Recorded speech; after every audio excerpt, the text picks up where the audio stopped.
Yeah, bro, yeah, exactly. Yeah, I had the gap between because the dash shrinks. Yeah, I bought 4 of those for my M5. I had that exact same problem. Oh my god. Yeah, exactly.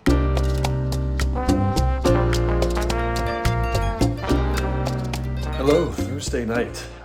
I think it's another one taker today. Yet another crazy one at the shop. We've just got more projects going on right now than ever. So in summary, we still have the 530, and that car is almost done. We are chasing some very small issues. As you've seen the past couple of days, I've driven it, I put a few miles on it. I noted if you put the steering wheel exactly at 12 o'clock, the car kind of moves over to the right. So they're adjusting those tie rods. I'm gonna pick that up early tomorrow morning. Should be back on track, no pun intended.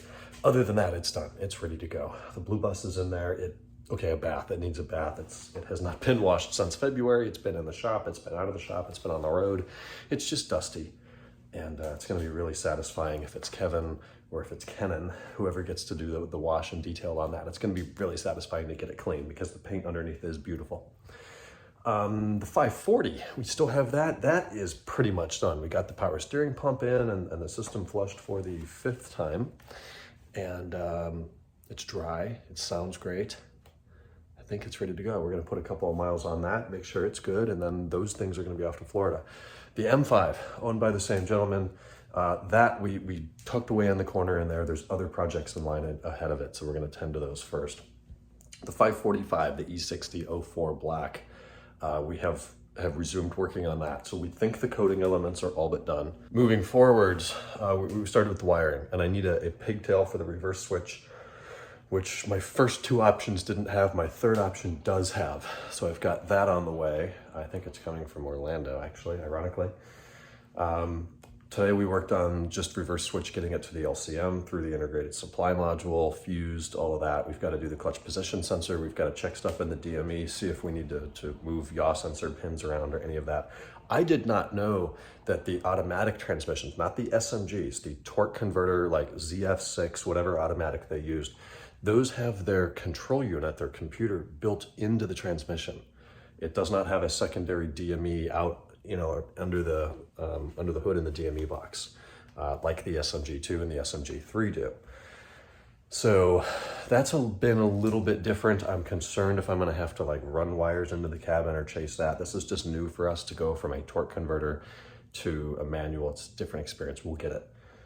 Let's see what else. Today or yesterday we had Roger's car come in, running real rough. We pulled the plugs out. Plugs are all pretty dirty. There was a misfire on 4. 4 had the dirtiest plug. So we ordered new plugs. They came today, put the new plugs in, reinstalled the coils. The misfire was on 4. So I switched coils 3 and 4 and we started it. It's running rough again. Pulled the codes again. Now the misfire's on 3. So confirmed bad coil pack. Gave the customer 3 options. I can give you a used one. It's an old one, but it works. At price X. I can give you a new Bremmy brand for 1.5X, or we can get a new BMW for 3X. And he's just said, hey, if the used one works, put it in there. So we did that. Code's gone. Engine runs great. We had a fuel system preparation code as well. Usually that means maths or a vacuum leak or something like that.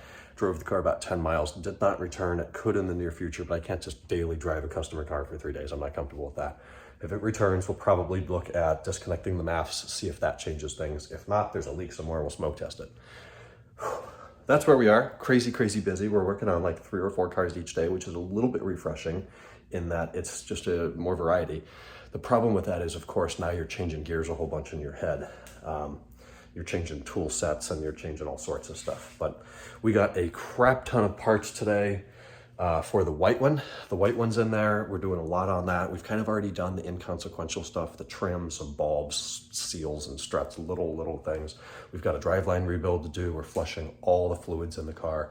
It starts tomorrow on Friday. I'll talk to you then. Good night.